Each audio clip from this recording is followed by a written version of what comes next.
کرتے رہو تو اللہ تبارک و تعالیٰ کی مدد تمہارے پاس فوراً رب کائنات کی جانب سے پہنچے گی۔ یہاں اللہ تبارک و تعالیٰ نے مسلمانوں کو جنت کی طرف، اللہ کی مغفرت کی طرف جلدی کرنے اور رغبت کرنے کا حکم ارشاد فرمایا۔ تو گویا کہ پہلے مسلمانوں کو وہ چیزیں بتلائی گئیں کہ جن سے انہوں نے اعراض کرنا ہے، منہ موڑنا ہے، اور اس کے بعد پھر ان چیزوں کا ذکر کیا گیا کہ جن کی طرف مسلمانوں کی توجہ ہونی چاہیے اور جن کو حاصل کرنے کی کوشش ایک بندہ مومن کو ہمیشہ کرنی چاہیے۔ آیت نمبر 133 میں اللہ تعالیٰ نے ارشاد فرمایا وَسَارِعُوا إِلَىٰ مَغْفِرَةٍ مِّن رَّبِّكُمْ، اور اپنے رب کی بخشش کی طرف جلدی کرو، وَجَنَّةٍ، اور جنت کی طرف جلدی کرو، عَرْضُهَا السَّمَاوَاتُ وَالْأَرْضُ، اس جنت کی طرف کہ جس کی چوڑائی، جس کا عرض تمام آسمان اور زمینیں ہیں، اُعِدَّتْ لِلْمُتَّقِينَ، اور یہ جنت متقین کے لیے تیار کی گئی۔ اب یہاں مغفرت کی طرف اور جنت کو حاصل کرنے کی طرف جلدی کرنے کا جو حکم ہے، اس کا مطلب یہ نہیں کہ رب تعالیٰ کی مغفرت یا جنت کوئی ایسی چیز ہے کہ جو ہمارے سامنے رکھی ہوئی ہے اور اس کی طرف ہمیں دوڑنے کا اور جلدی جانے کا حکم دیا جا رہا ہے، بلکہ اس سے مراد یہ ہے کہ ایسے کاموں کی طرف جلدی کرو کہ جو کام تمہیں اللہ کی مغفرت دلوا دیں اور جو کام تمہیں رب تعالیٰ کی جانب سے جنت کا حقدار اور جنت کا مستحق بنا دیں۔ ان کاموں میں بعض علماء کرام نے فرمایا کہ یہاں مراد یہ ہے کہ کافر کے لیے حکم یہ ہے کہ وہ اسلام کی طرف جلدی کرے، مومن کے لیے حکم یہ ہے کہ وہ اعمال کی طرف، نیک اور صالح اعمال کی طرف جلدی کرے، اور نیک اور صالح اعمال کرنے والے مومن کے لیے حکم یہ ہے کہ وہ اخلاص کی طرف جلدی کرے۔ اور یوں اللہ تبارک و تعالیٰ ایک بندے کو جنت کا اور اپنی مغفرت کا مستحق بنا دیتا ہے۔ پھر یہاں پر مغفرت کی جانب جلدی کرنے کا جو حکم دیا گیا ہے، اس سے یہ بھی واضح ہے کہ رب تعالیٰ کی مغفرت، اللہ تبارک و تعالیٰ کی بخشش کے دروازے تمام انسانوں کے لیے ہمہ وقت کھلے ہوئے ہیں۔ انسان ہے کہ جو اس مغفرت تک یا رب کی رحمت تک پہنچنے میں تاخیر کرتا ہے، ورنہ رب تعالیٰ کی جانب سے مغفرت میں یا بخشش میں کسی قسم کی کوئی تاخیر نہیں کی جاتی۔ یعنی ایسا نہیں کہ بندہ اللہ کی بارگاہ میں سچے دل سے توبہ کرے اور رب تعالیٰ اس کے لیے کوئی ٹائم پیریڈ مقرر فرما دے کہ اتنے ٹائم کے بعد اس کی توبہ قبول ہوگی، اتنے وقت کے بعد اس کی دعا یا اس کا رونا اللہ کی بارگاہ میں مقبول ہوگا، بلکہ انسان ہے کہ جو اپنی زندگی میں بار بار سوچتا ہے کہ ابھی نہیں، آج نہیں، کل نہیں، پرسوں، اور یوں سوچتے سوچتے تاخیر کرتا چلا جاتا ہے، ورنہ رب تعالیٰ کی رحمت، رب تعالیٰ کی مغفرت اور اس کی بنائی گئی جنت کے دروازے بندہ مومن کے لیے ہمیشہ سے کھلے ہوئے ہیں۔ انسان جب چاہے، جس وقت چاہے، رات کا کوئی پہر ہو، دن کا کوئی حصہ ہو، اپنے رب کے حضور جس وقت وہ سر کو سجدے میں رکھے اپنے رب سے مغفرت مانگے، اللہ تعالیٰ فی الفور اسے مغفرت عطا فرما دیتا ہے۔ پھر ارشاد ہوا کہ وَجَنَّةٍ عَرْضُهَا السَّمَاوَاتُ وَالْأَرْضُ، اس جنت کی طرف جلدی کرو کہ جس کی چوڑائی آسمانوں اور زمینوں کے برابر ہے۔ آسمانوں میں 7 آسمانوں کو برابر برابر پھیلا دیا جائے، 7 زمینوں کو ان آسمانوں کے برابر کر کے پھیلا دیا جائے تو جتنی یہ چوڑائی بنتی ہے، جنت کی چوڑائی اتنی ہے۔ اب یہ اندازہ لگا سکتے ہیں کہ ایک آسمان ہی اگر ہم نیچے سے کھڑے ہو کر آسمان کی طرف دیکھیں تو جہاں تک نظر جائے آسمان ہی آسمان نظر آتا ہے، اور آسمان کی کوئی انتہا ہمیں نظر نہیں آتی۔ اسی قسم کے 6 مزید آسمان اس آسمان کے اوپر ہیں۔ ان سارے آسمانوں کو لمبائی میں پھیلا دیا جائے، یعنی ایک دوسرے کے برابر پھیلا دیا جائے، پھر زمین جتنی بھی لمبی اور بڑی ہے اس پوری زمین کو ان آسمانوں کے ساتھ کر کے پھیلا دیا جائے تو یہ جنت کی صرف چوڑائی ہے۔ چوڑائی کا جب عالم یہ ہے، عرض کا جب عالم یہ ہے، تو طوالت یعنی لمبائی کتنی ہوگی وہ اللہ ہی بہتر جانتا ہے۔ تو تو یہ اس قدر طویل و عریض جنت متقین کے لیے تیار کی گئی، جیسا کہ اللہ تعالیٰ نے خود یہاں ارشاد فرمایا کہ اعدت للمتقین، کہ یہ جنت متقین کے لیے تیار کی گئی۔ رہی بات یہ کہ متقین کون لوگ ہیں، تو کچھ نشانیاں اللہ تبارک و تعالیٰ نے آگے بیان فرمائی، لیکن یہاں ہمیں یہ سمجھ لینا ضروری ہے کہ متقی شخص اپنے آپ کو کبھی بھی کسی بھی طور پر تقوی والا ہرگز نہیں سمجھتا، یعنی وہ اپنے اعمال میں، اپنے کردار میں ہمیشہ اپنے آپ کو کسی نہ کسی کی کمی یا کوتاہی میں مبتلا پاتا ہے، اور یہی وہ بنیادی چیز ہے کہ جو انسان کو اس کے اعمال پر غرور اور تکبر میں مبتلا ہونے سے روکتی ہے، کہ اگر انسان اپنے آپ کو مکمل سمجھنے لگے اور یہ سمجھنے لگے کہ میں تو متقی ہوں، پرہیزگار ہوں، تو یہاں سے اس کی بدعمالیوں کا سلسلہ شروع ہو جاتا ہے کہ جب اس نے تقوی پر اپنے آپ کو فائز سمجھ لیا تو اب ظاہر ہے کہ اب وہ اس سے آگے مزید تقوی کے حصول کی کوشش نہیں کرے گا، کہ اس نے یہ سمجھ لیا کہ جتنا تقوی تھا وہ اس کے اندر پیدا ہو چکا ہے۔ تو اس لیے انسان کو ہمیشہ اپنے آپ کو اللہ تعالیٰ کی بارگاہ میں کبھی بھی اس طور پر نہیں کھڑا کرنا چاہیے کہ میں متقی پرہیزگار ہوں اس لیے میرے اعمال کو قبول فرما، بلکہ انسان کو ہمہ وقت رب تعالیٰ کی بارگاہ میں اس نظریے اور اس فکر کے ساتھ کھڑا ہونا چاہیے کہ پروردگار میں گناہ گار ہوں، تیری بخشش کا طلبگار ہوں، تو ہماری اور میری بخشش فرما۔ کہ جب انسان اپنے رب کے حضور عاجز ہوتا ہے، اپنی عاجزی و انکساری کا اظہار کرتا ہے، تو اگرچہ وہ متقی نہ ہو، اگرچہ وہ بڑا گناہ گار سیاہ کار ہو، لیکن جب رب کے حضور وہ عاجزی کا اظہار کرتا ہے تو یہ تقوی کی وہ پہلی سیڑھی ہے کہ جس کے ذریعے وہ آہستہ آہستہ رب کائنات کی بارگاہ میں مقبولیت کا درجہ پا لیتا ہے۔ یہاں اللہ تبارک و تعالیٰ نے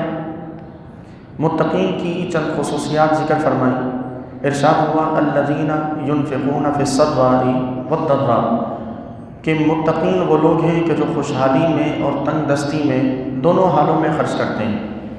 یعنی خوشحالی میں خرچ کرنا بھی کمال ہے، لیکن ظاہر ہے کہ خوشحالی میں خرچ کرنے سے انسان کو فقر میں، محتاجی میں مبتلا ہونے کا کوئی خوف نہیں ہوتا۔ اگر کسی کے پاس لاکھوں ہیں، لاکھوں میں سے وہ اگر سینکڑوں اللہ کی راہ میں خرچ کر دے تو اسے یہ خوف نہیں ہوتا کہ میں محتاج ہو جاؤں گا یا رقم ختم ہو جائے گی۔ یہ اگرچہ کمال ضرور ہے، لیکن اس کے مقابلے میں تنگ دستی میں جو اللہ کی راہ میں خرچ کیا جاتا ہے اس کی ویلیو اور اس کی اہمیت زیادہ بڑھ جاتی ہے، کیونکہ جب انسان کے پاس خود 100 ہوں اور ان 100 میں سے وہ نکالنا چاہے تو یقیناً اس کے لیے یہ لمحہ فکریہ بھی ہوتا ہے، بڑا مشکل اور بڑا کٹھن ہوتا ہے کہ کم مال ہوتے ہوئے آگے پوری زندگی کو دیکھنے کے باوجود کم مال کے ہوتے ہوئے اس میں سے وہ اللہ کا حصہ نکالے۔ تو اس لیے اللہ تعالیٰ نے یہاں دونوں خصوصیات کا ذکر فرمایا کہ جو تنگ دستی میں خرچ کریں، جو خوشحالی میں خرچ کریں، والکاظمین الغیظ، اپنے غصے کو پینے والے، والعافین عن الناس، لوگوں سے درگزر کا سلوک کرنے والے، واللہ یحب المحسنین، اور اللہ تبارک و تعالیٰ احسان کرنے والوں کو، نیکی کرنے والوں کو پسند فرماتا ہے، ان سے محبت فرماتا ہے۔ اب یہاں متقین کی جو چند چیزیں ذکر کی گئیں ان میں سے پہلی چیز خوشحالی میں اور تنگ دستی میں اللہ کی راہ میں خرچ کرنا ہے۔ خوشحالی میں خرچ کرنا، یقیناً اس حوالے سے گفتگو ہو چکی کہ خوشحالی اور تنگ دستی دونوں میں خرچ کرنا یقیناً بارگاہ رب العزت میں اجر و ثواب کا باعث ہے، لیکن یہاں سمجھنے کا جو اصل ہمارے لیے سبق ہے وہ یہ کہ انسان چاہے خوشحالی میں خرچ کرے، چاہے تنگ دستی میں خرچ کرے، اپنے فقر کے خوف میں مبتلا ہونے کے باوجود اللہ کی راہ میں خرچ کرے، یا کسی بھی طور پر بے فکرہ ہو کر اللہ کی راہ میں خرچ کرے، رب تعالیٰ کی بارگاہ میں اس کا خرچ کیا ہوا کوئی بھی روپیہ ضائع نہیں جاتا، بشرط یہ کہ اس نے وہ خرچ اللہ تبارک و تعالیٰ کی رضا کی خاطر کیا ہو، دکھلاوے کے لیے، نمود و نمائش یا لوگوں کے سامنے ریاکاری کے لیے ہرگز نہ خرچ کیا ہو۔ یہاں کوئی اس حال میں کسی بھی طور پر یہ ڈیپینڈنٹ نہیں ہے کہ انسان اگر لاکھوں خرچ کرے گا تو ہی مقبول ہوگا، اگر انسان جو ہے وہ اپنی آدھی جائیداد یا پوری جائیداد اللہ کی راہ میں خرچ کرے تو ہی وہ تقوی والا ہوگا، بلکہ اللہ تعالیٰ نے یہاں کوئی قید نہیں لگائی کہ کتنا خرچ کرنا ہے۔ رب تعالیٰ نے کہیں بھی ذکر نہیں فرمایا کہ انسان کتنا خرچ کرنے کے بعد اللہ کی بارگاہ میں مقبول ہوتا ہے، بلکہ وہ انسان پر اللہ تبارک و تعالیٰ نے چھوڑ دیا کہ ایک مسلمان جتنی اللہ اسے توفیق دے، جتنی وہ وسعت سمجھے، چاہے وہ ایک پیسہ ہی اللہ کی بارگاہ میں کیوں نہ خرچ کرے، لیکن وہ اخلاص کے ساتھ خرچ کرے تو وہ تھوڑا سا روپیہ ہی اللہ کی بارگاہ میں خرچ کرنا اسے اللہ تعالیٰ کی بارگاہ میں مقبول بنا دیتا ہے۔ یہاں میں آپ کے سامنے شاہ ولی اللہ محدث دہلوی یا غالباً شاہ عبدالعزیز محدث دہلوی کی ایک حکایت میں نقل کرنا چاہتا ہوں کہ وہ فرماتے ہیں کہ میں حضور نبی کریم علیہ الصلوۃ والسلام کی ولادت کے موقع پر ہر سال بڑے زور و شور سے لنگر کا انتظام کرتا تھا، اور اپنے شہر کے سارے لوگوں کو دعوت ہوتی، بڑے بڑے علماء اور فقراء وہاں میری مجلس میں آتے اور میں ان کے سامنے لنگر کے لیے بہترین سے بہترین کھانے رکھا کرتا۔ ایک برس ایسا آیا کہ جب میرے پاس کھانے کے لیے، جب لنگر کے لیے میرے پاس کچھ نہ بچا، تنگ دستی کا وقت تھا، تو اس سال جب ربیع الاول کا دن 12 ربیع الاول کا دن آیا تو میں بڑا پریشان ہوا کہ میں تو ہر سال لوگوں کو ایک لنگر عام کر کے لوگوں کی ضیافت کا انتظام کرتا ہوں، حضور کی ولادت کی خوشی میں لنگر کرتا ہوں، اس مرتبہ تو ایسا میرے پاس کوئی انتظام نہیں۔ فرماتے ہیں کہ میں نے اپنے گھر میں تلاش کیا تو مجھے کچھ پڑے ہوئے چنے ملے جو پرانے رکھے ہوئے تھے۔ فرماتے ہیں کہ میں نے ان چنوں کو ہی تیار کیا اور وہی چنے میں نے جو مجلس میں، جو محفل میں لوگ موجود تھے، ان میں تھوڑے تھوڑے کر کے تقسیم کر دیے۔ اب فرماتے ہیں کہ میں اسی پریشانی کے عالم میں کہ نہ جانے قبول ہوتا ہے یا نہیں، کہ اتنا سا لنگر اور اتنا سا انتظام کر سکا ہوں، نہ جانے حضور اس پر راضی ہوں گے یا نہیں۔ فرماتے ہیں اسی کشمکش میں رات میں جب سویا تو میری تقدیر جاگ اٹھی، کیا دیکھتا ہوں کہ حضور کی بارگاہ ہے، حضور کا دربار سجا ہے، میں حضور کے دربار میں بیٹھا ہوں، اور آپ علیہ الصلوۃ والسلام کی بارگاہ میں حضور کے سامنے لوگوں نے اس دن جو نبی کریم علیہ الصلوۃ والسلام کے نام پر جو لنگر اور نیاز کا انتظام کیا تھا وہ آقا کے سامنے رکھا ہوا ہے، اور آقا کریم علیہ الصلوۃ والسلام ان ساری چیزوں کو چھوڑ کر میں نے جو چنے تقسیم کروائے تھے، حضور ان چنوں کو اپنے ہاتھ میں لے کر ان سے تناول فرما رہے ہیں۔ تو اس سے ہمیں یہ واضح ہوتا ہے کہ رب تعالیٰ کی بارگاہ میں کبھی بھی اس بات کی کوئی اہمیت نہیں ہے کہ ہم زیادہ خرچ کریں یا کم خرچ کریں۔ اللہ تعالیٰ کی بارگاہ میں اہمیت اس بات کی ہے کہ ہم کس قدر اخلاص کے ساتھ اور کس نیت اور کس ارادے کے ساتھ اللہ کی راہ میں خرچ کرتے ہیں۔ اسی معنی اور مفہوم کی ایک اور آیت مبارکہ بھی ہے کہ جس میں رب تعالیٰ نے قربانیوں کے حوالے سے فرمایا کہ لن ینال اللہ لحومها ولا دماؤها، کہ تمہاری قربانیوں کے جو جانور ہیں نہ تو ان کا خون اللہ کی بارگاہ میں پہنچتا ہے، نہ ان کا گوشت اللہ کی بارگاہ میں پہنچتا ہے، تو اللہ تعالیٰ کی بارگاہ میں کیا پہنچتا ہے؟ وَلَٰكِن يَنَالُهُ التَّقْوَىٰ مِنْكُمْ، رب کی بارگاہ میں تمہارے دلوں کا تقویٰ پہنچتا ہے، اور تقوی کے ساتھ اگر تھوڑا سا مال بھی خرچ کیا جائے تو اللہ اسے قبول فرماتا ہے۔ تو یہاں ہم قرآن پاک میں جہاں صدقات کی، جہاں خیرات کی، عطیات کی یا اور اس قسم کے اعمال کی، اللہ کی راہ میں خرچ کرنے کی جہاں جہاں آیات ہیں، وہاں ہم دیکھتے جائیں تو ہمیں یہ چیز واضح طور پر نظر آتی ہے کہ رب تعالیٰ نے کہیں بھی خرچ کرنے کی کوئی لمٹ نہیں رکھی کہ اتنا خرچ کرنا ہے، اس سے کم نہیں ہو سکتا۔ یہاں تک کہ حضور کی احادیث میں تو اتنا بھی ہے کہ اگر کسی شخص نے کھجور کی گٹھلی کے برابر بھی کوئی بھی چیز صدقہ کی، یا بعض روایت میں یہ بھی ہے کہ اگر کسی نے آدھی کھجور بھی اللہ کی راہ میں صدقہ کی تو اللہ تعالیٰ اسے بھی قبول فرماتا ہے۔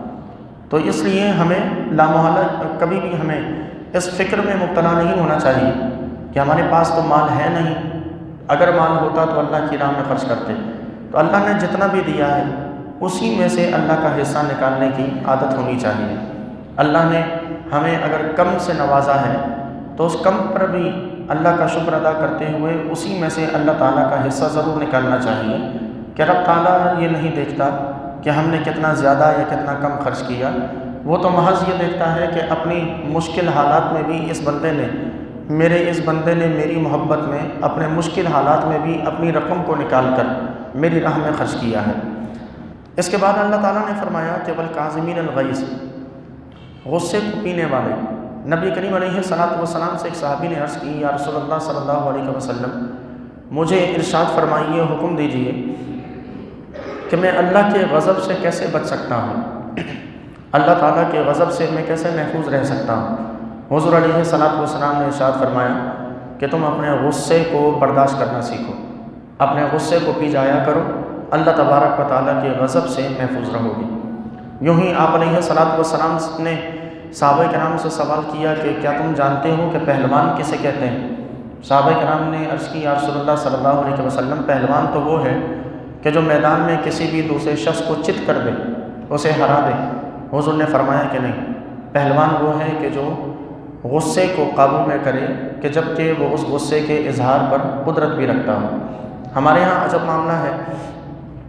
ہم جہاں اپنا غصہ نہیں نکال سکتے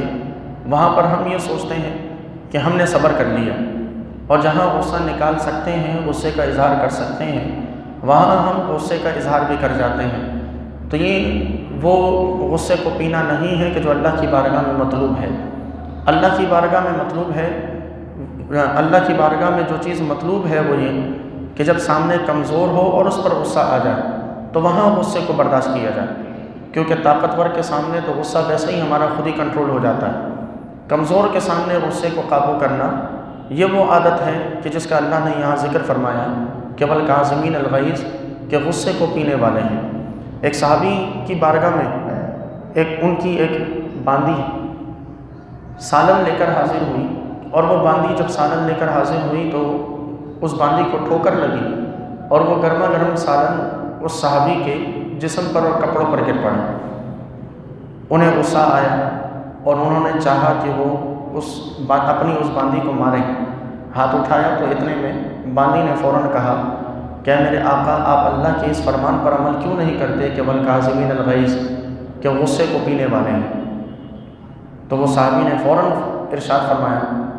کہ میں نے اپنے غصے کو پی لیا۔ پھر اس باندی نے عرض کی کہ اللہ، آپ ان لوگوں میں سے کیوں نہیں بنتے کہ جن کے بارے میں اللہ نے فرمایا کہ والعافین عن الناس، کہ لوگوں کو معاف کرنے والے ہیں؟ تو انہوں نے ارشاد فرمایا کہ میں نے اللہ کے لیے تمہیں معاف کیا۔ پھر اس باندی نے عرض کی، آپ ان لوگوں میں سے کیوں نہیں بن جاتے کہ جن کے بارے میں اللہ نے فرمایا کہ واللہ یحب المحسنین، کہ اللہ احسان کرنے والوں کو پسند کرتا ہے؟ تو صحابی نے فرمایا کہ جاؤ، میں نے اللہ کی رضا کے لیے تمہیں آزاد کر دیا۔ تو ہمیں بھی اسی قسم کے طرز عمل کی ضرورت ہے کہ کمزور کے سامنے غصے کو برداشت کرنا، کمزور کے سامنے اپنے غصے کو قابو میں رکھنا، یہی وہ حقیقت ہے کہ جس کی وجہ سے اللہ تبارک و تعالیٰ کے غضب سے ہم محفوظ رہ سکتے ہیں۔ جب نبی کریم علیہ السلام کی ایک اور حدیث مبارکہ کا مفہوم ہے کہ حضور نے ارشاد فرمایا کہ من لم یرحم الناس لم یرحم اللہ، او کما قال علیہ السلام، حضور نے فرمایا کہ جو کوئی شخص لوگوں پر رحم نہیں کرتا، اللہ اس پر رحم نہیں فرماتا۔ تو اس لیے ہمیں لوگوں پر اللہ کی رحمت پانے کے لیے لوگوں پر رحیم ہونا ضروری ہے۔ رب تعالیٰ سے اس کے غضب سے محفوظ رہنے کے لیے ہمیں لوگوں کو اپنے غصے سے محفوظ رکھنا ضروری ہے۔ بات بات پر آگ بگولا ہو جانا، بات بات پر غصہ کرنا، بات بات پر کسی کی تذلیل، کسی کی تحقیر کر دینا، یہ وہ چیزیں ہیں کہ جو اللہ کی رحمت سے انسان کو اس کی عبادات کے باوجود دور کر دیتی ہیں، کیونکہ عبادات تو رب کی عبادات ہے۔ رب نے بندوں کو اس لیے پیدا کیا کہ وہ بندے اس کی مخلوق کی حفاظت کریں، اس کی مخلوق کے کام آئیں، اور جب بندہ دوسری مخلوق کے لیے رحمت نہیں بلکہ زحمت بن جائے تو پھر اللہ تبارک و تعالیٰ ایسے بندے کو اپنی رحمتوں سے دور کر دیتا ہے۔ تو اس لیے ہمیں ہمیشہ نبی کریم علیہ السلام کی سیرت اور حضور کی سنت پر عمل کرتے ہوئے، قرآن پاک کی ان آیات کو اپنے سامنے رکھتے ہوئے ہمیں ہمیشہ اپنے آپ کو صفت رحیمی میں ڈھال کے رکھنا چاہیے کہ کسی بھی لحاظ سے، کسی بھی طور پر ہماری کسی بھی بات، ہمارے کسی بھی کلام سے کسی مسلمان کی حوصلہ شکنی یا اس کی دل آزاری نہ ہو۔ اب رہی بات یہ کہ غصہ قابو میں نہیں ہوتا تو کیسے کیا جائے؟ کسی شخص کو غصہ آئے اور اس کا غصہ کنٹرول میں نہ ہوتا ہو تو اس کا کیا علاج ہے؟ نبی کریم علیہ السلام کی بارگاہ میں دو بندے آپس میں لڑ رہے تھے۔ ان میں سے ایک شخص کا حال یہ تھا کہ قریب تھا کہ صحابہ فرماتے ہیں کہ قریب تھا کہ غصے کی وجہ سے اس کی ناک کی رگ پھٹ جاتی، اتنے ہی غضب کی حالت میں۔ حضور نبی کریم علیہ السلام نے ارشاد فرمایا کہ میں ایک ایسا کلمہ جانتا ہوں، اگر یہ بندہ اس کلمے کو پڑھ لے تو اس کا غصہ فوراً ختم ہو جائے گا۔ صحابہ کرام نے عرض کی یا رسول اللہ وہ کون سا کلمہ ہے؟ حضور نے ارشاد فرمایا کہ وہ کلمہ یہ ہے کہ اللہم انی اعوذ بک من الشیطان الرجیم، کہ اللہ میں تیری پناہ میں آتا ہوں شیطان مردود سے۔ اگر یہ الفاظ یاد نہ ہو تو پھر اعوذ باللہ من الشیطان الرجیم جو تعوذ ہمارے یہاں ہے، یہ تعوذ غصے کو قابو میں رکھنے کا بہترین طریقہ ہے کہ جب بھی غضب کی عالم میں ہو، غضب کی حالت میں ہو، تو سب سے پہلے یہ پڑھ لیں۔ اس کا فائدہ یہ ہے کہ غصے کی کیفیت اگرچہ ختم نہ ہوگی، غصے کی کیفیت اگرچہ دور نہ ہو، لیکن کم از کم غصے کی اس کیفیت میں کوئی بھی ایسا عمل نہیں ہو سکے گا کہ جو شیطان کو راضی کرے اور رب کو ناراض کرے، کیونکہ جب اس کیفیت میں اللہ کی پناہ میں آ گئے، اللہ نے اپنی پناہ میں لے دیا، تو ممکن نہیں ہے کہ شیطان کا کوئی کام یا شیطان کو راضی کرنے والا کوئی کام ہم سے سرزد ہو۔ دوسرا طریقہ حضور نے خود ارشاد فرمایا کہ تم میں سے جب کسی کو غصہ آئے، اگر وہ کھڑا ہے تو بیٹھ جائے، اگر کھڑا ہوا ہے تو بیٹھ جائے، کہ جب بیٹھے گا تو ظاہر ہے کہ اس کی جب انسانی جسم ایک حالت سے دوسری حالت میں منتقل ہوتا ہے، ایک کیفیت سے دوسری کیفیت میں منتقل ہوتا ہے، تو اس سے انسانی جسم کے جو ہارمونز ہوتے ہیں اس پہ بھی بڑا اثر پڑتا ہے، اور ہارمونز کا یہی اوپر نیچے ہو جانا یہی غضب کی کیفیت ہے۔ جب کھڑا ہوا شخص بیٹھے، اور پھر حضور نے فرمایا کہ بیٹھا رہے جب تک کہ غصہ دور نہ ہو جائے، پھر بھی غصہ دور نہ ہو تو لیٹ جائے۔ یہ نبی کریم علیہ السلام کی حدیث مبارکہ، تو ہمارے لیے طریقہ بھی حضور نے بتا دیا کہ جب ہم غصے کی کیفیت میں ہوں تو سب سے پہلے اعوذ باللہ من الشیطان الرجیم یا وہی دعا اللہم انی اعوذ بک من الشیطان الرجیم پڑھیں، اور پھر اپنی حالت کو چینج کریں۔ بیٹھے ہیں تو لیٹ جائیں یا کھڑے ہو جائیں، کھڑے ہیں تو بیٹھ جائیں یا لیٹ جائیں، اپنی کنڈیشن کو جیسے ہی چینج کریں گے تو اللہ تعالیٰ کے حکم سے انشاءاللہ العزیز غصہ اپنے آپ ہی ختم ہو جائے گا۔ پھر اس کے بعد اللہ تعالیٰ نے فرمایا کہ والعافین عن الناس،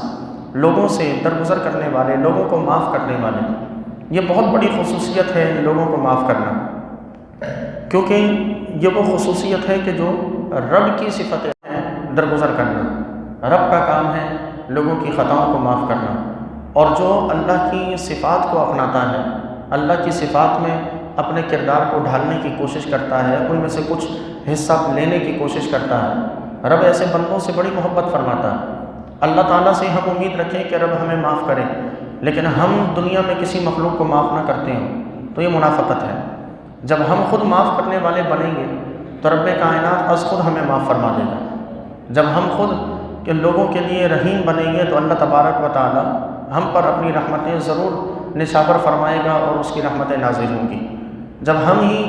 آپس میں ایک دوسرے کی غلطیوں کو معاف کرنے والے نہ ہوں، کوئی بھی چھوٹی سی بات ہو، چھوٹے سے چھوٹے معاملات پر قطع تعلقی کر دی جائے، تعلق ختم کر دیے جائیں، بات چیت ختم کر دی جائے، اگر ہمارا اپنا معاملہ یہ ہو تو پھر ظاہر ہے کہ اللہ تبارک و تعالی جو لوگوں کو معاف نہ کرتا ہو اور رب پھر اسے بھی معاف نہیں فرماتا، کیونکہ حساب و کتاب یہ اللہ تعالیٰ کا کام ہے۔ حساب لینا، لوگوں کو سزا و جزا کا معاملہ یہ اللہ کے ہاتھ میں ہے۔ کل بروز قیامت رب نے یہی تو کام کرنا ہے کہ تمام انسانیت کو، تمام مخلوقات کو اپنے سامنے کھڑا کر کے اللہ نے ان کے ایک ایک عمل کا حساب لینا، اور بندہ یہاں دنیا میں اللہ تبارک و تعالیٰ کا کام یہاں دنیا میں کرنے لگے کہ وہ ایک ایک غلطی پر لوگوں سے مواخذے کرتا پھرے، ایک ایک غلطی پر لوگوں کو سزائیں دیتا پھرے، لوگوں سے حساب لیتا پھرے، تو اللہ تعالیٰ کو یہ صفت پسند ہے کہ اللہ تبارک و تعالیٰ کی اس صفت میں، کیونکہ یہ کبریائی کی صفت ہے، یہ اسی کو، اور یہ صفت اسی کے لائق ہے کہ جس نے مخلوق کو پیدا کیا۔ اب نہ تو ہم نے مخلوق کو پیدا کیا، نہ ہم کسی انسان کو آج تک بنا سکے، نہ دنیا میں کوئی چیز حقیقی طور پر ہماری تخلیق کی ہوئی ہے، تو ہمیں یہ کس نے اختیار دیا کہ ہم انسانوں سے حساب و کتاب لیتے پھریں؟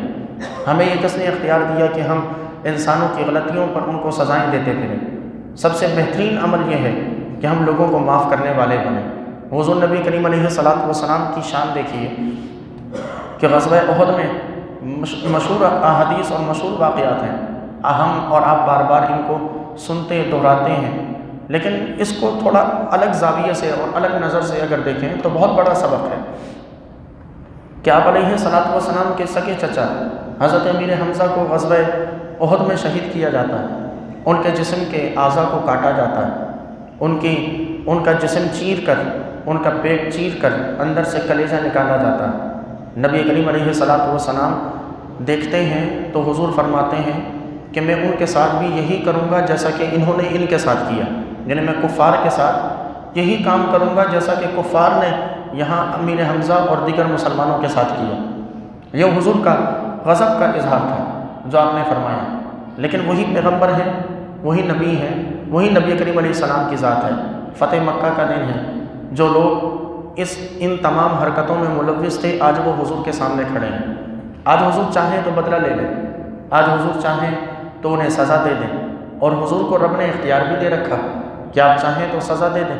لیکن حضور علیہ الصلوۃ والسلام ہمیں اس پوری کی پوری آیت میں ہمیں پورے اترتے ہوئے، اور یہ پوری کی پوری آیت ہمیں حضور کی شان بیان کرتے ہوئے نظر آتی ہے کہ وہاں حضور نبی کریم علیہ السلام کاظمین الغیظ، غصے کو برداشت کرنے والے بھی ملتے ہیں۔ وہاں ہمیں حضور علیہ الصلوۃ والسلام والعافین عن الناس، لوگوں کو معاف کرنے والے بھی نظر آتے ہیں۔ وہاں ہمیں حضور علیہ الصلوۃ والسلام واللہ یحب المحسنین، لوگوں پر احسان کرنے والے بھی ہمیں نظر آتے ہیں۔ تو یہ کیا ہے؟ یہ میرے آقا کریم علیہ السلام کی شان ہے، اور ہم چونکہ حضور کے امتی ہیں تو کم از کم 100% نہ صحیح 80%، 90% تو ہمیں اپنی سیرت و کردار میں یہ برداشت اور یہ صبر و تحمل اور یہ عفو و درگزر کا مادہ پیدا کرنا چاہیے، کیونکہ اکثر اوقات لوگوں سے ہمارے تعلقات کی خرابی کی وجہ صرف ہمارا غصہ اور ہمارا معاف نہ کرنا ہوتا ہے۔ ہم اگر درگزر کرنے والے بن جائیں، بڑی سے بڑی بات کو درگزر کر دیں۔ اچھا، ایک عجب بات یہ ہے کہ ہم میں سے ہر شخص کا کہنا یہ ہے کہ ہم سے غلط بات برداشت نہیں ہوتی،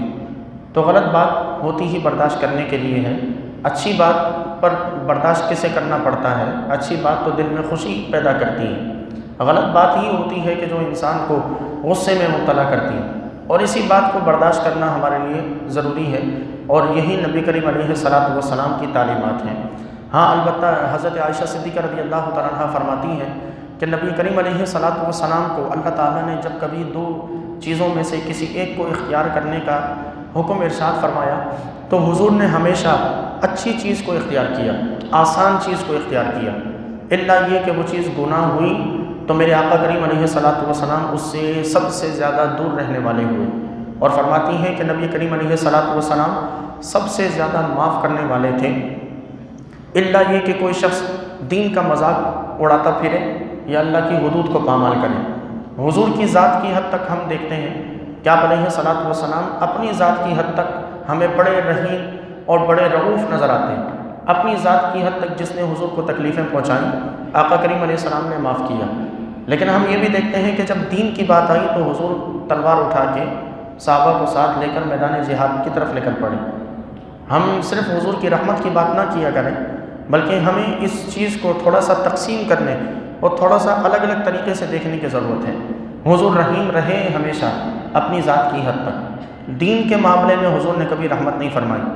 اس کی وہ مشہور حدیث مبارکہ ہے کہ ایک قبیلے کی سردار عورت نے چوری کر لی، معزز خاندان کی عورت نے چوری کر لی، تو حضرت اسامہ بن زید کو لوگوں نے کہا کہ آپ حضور کے بڑے چہیتے ہیں، آپ سفارش کریں کہ حضور اس عورت کا ہاتھ نہ کاٹیں،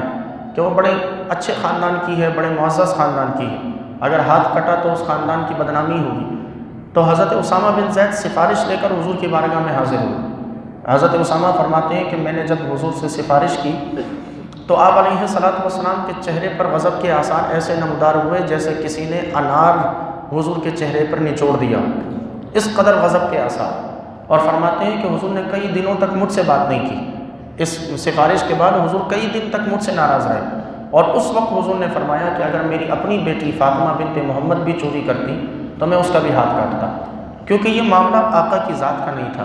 یہ معاملہ دین کا تھا۔ ہم یہاں الٹ ہو گئے، ہم اپنی ذات پر، اپنی ذات کو تکلیف پہنچانے والوں کو معاف نہیں کرتے، دین کو نقصان پہنچانے والوں کے لیے ہمارا دامن بڑا وسیع ہے۔ ہم دین کا مذاق اڑانے والوں کو معاف کرتے ہیں۔ ہمارے ہاں کوئی نماز کا مذاق اڑائے، کوئی روزوں کا، زکوٰۃ و حج کا مذاق اڑائے، کوئی ہماری عبادات کا، ہمارے شعار کا مذاق اڑائے، ہمارے ہاں دل اس کے لیے بڑے کشادہ ہیں، ہم معاف کر دیتے ہیں۔ لیکن جب اپنی ذات پہ کوئی بات کرے یا اپنی ذات اور اپنی مرضی کے خلاف کوئی بات ہو، اپنی ذات کو تکلیف پہنچانے کی کوشش کی جائے، تو وہاں ہم پورے کر و فر سے تیار کھڑے ہوتے ہیں اور اپنی ذات کا دفاع کرتے ہیں۔ تو ایسا نہیں ہونا چاہیے۔ اپنی ذات کو پیچھے رکھ کر اسلام کو، دین کو آگے رکھیں۔ جب ہم اللہ کی بارگاہ کی خاطر، اللہ کی رضا کی خاطر اللہ کے دین کو آگے رکھیں گے، اپنی ذات کو پیچھے رکھیں گے، تو رب تعالیٰ ہماری ذات کی حفاظت خود فرمائے گا۔ جب ہم اپنی ذات کی حفاظت کریں گے تو پھر ظاہر ہے کہ اپنی آپ کی حفاظت تو ہم کر رہے ہیں، تو اللہ اپنے دین کی حفاظت فرمائے گا۔ ہم دین کی حفاظت کرنے والے بنیں تو ہماری عزتوں کی حفاظت رب نے کرنی ہے۔ تو اس لیے ہمیں اس طرز عمل کو بدلنے کی ضرورت ہے۔ تعلقات کی بنیاد دین پر ہونی چاہیے۔ کوئی ہمیں گالی دے تو ہم بات کرنا چھوڑ دیتے ہیں، لیکن کبھی ایسا نہیں ہوا کہ کوئی نماز نہ پڑھتا ہو تو ہم نے بات کرنا چھوڑی، کوئی سود کھاتا ہو تو ہم نے اٹھنا بیٹھنا اس کے ساتھ چھوڑ دیا ہو، کوئی شراب پینے والا ہو، ہمیں معلوم ہے، ہم نے اس کے ساتھ اٹھنا بیٹھنا چھوڑ دیا ہو۔ ایسا نہیں ہوتا۔ وجہ یہ کہ ہماری ترجیحات میں یہ سب نہیں ہے۔ ہماری ترجیحات میں اپنی ذات کی حفاظت سب سے پہلی چیز ہے۔ پھر اللہ تعالیٰ نے یہاں واللہ یحب المحسنین فرمایا کہ اللہ تبارک و تعالیٰ احسان کرنے والوں کو، نیکی کرنے والوں کو پسند فرماتا۔ اب نیکی چھوٹی ہو یا بڑی، یعنی معمولی نظر آنے والی ہو یا عظیم الشان نظر آنے والی ہو،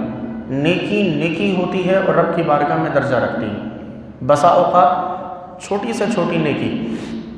یعنی جو دکھنے میں بڑی معمولی نظر آتی ہے، یہ نیکی انسان کی کامیابی کا سبب بن جاتی ہے۔ مثال کے طور پر وہ حدیث مبارکہ